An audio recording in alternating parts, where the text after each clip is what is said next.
Hi guys, so this is day 5 of the 100 Days of Meditation Challenge. I'm at Langland Bay in Swansea, so we rent one of the beach huts here with the sea swim group that I sort of facilitate, and this is the spot for the meditation today. It's absolutely fantastic. It's sunny as tits. It's a Friday, so I'm going to take the time to sit here. Even though I got work to get done, I'm going to take a pause, I'm going to take a relax, take a chill, and just not worry about having to be somewhere else, because I think the key thing with meditation essentially is just being where you are, just slowing things down and just not trying to force life, because I think that's what a lot of us try and do, is we try and force life, we try and force, the things that we've got to do or feel like we need, the places we need to be.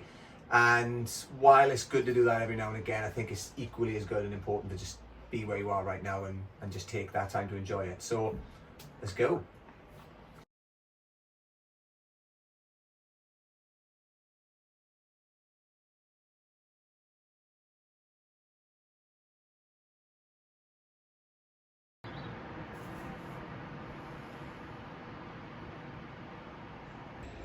So it's day 5, meditation every day for 100 days in the bag.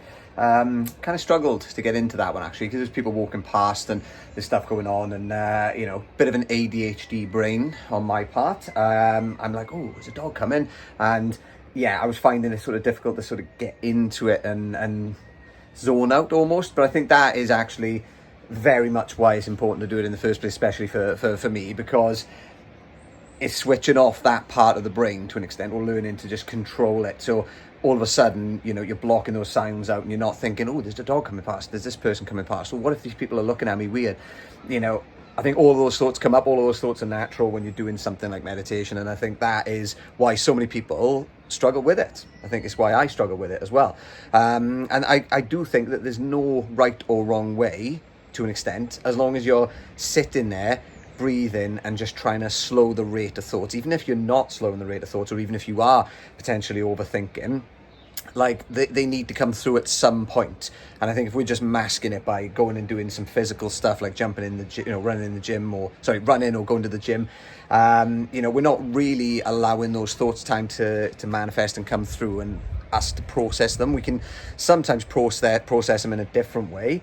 I actually find running's great for processing thoughts, but a lot of the time it does sort of block them out and clear them. But there's certain things that are going to come back to the surface at some point. I think it's important now and again to actually sit with them and just recognize, just stuff about ourselves, like certain thoughts that we've got that, maybe control how we feel about the world, or how we control how we feel about ourselves. Unless we find time to sit with those, recognize them and analyze them, and also then reframe them, they're going to keep coming back up. And I think meditation is a great tool for building self-awareness as well as self-reflection. So just looking at things that we've done, things that we've said, and predominant thoughts that we've had, or thought processes that we've had, and just finding ways to reframe and change them essentially, so that moving forward we're better, we're stronger, and create a better lives for ourselves. But anyway, I'm going to stop waffling now. Stay 5 in the bag. See you tomorrow.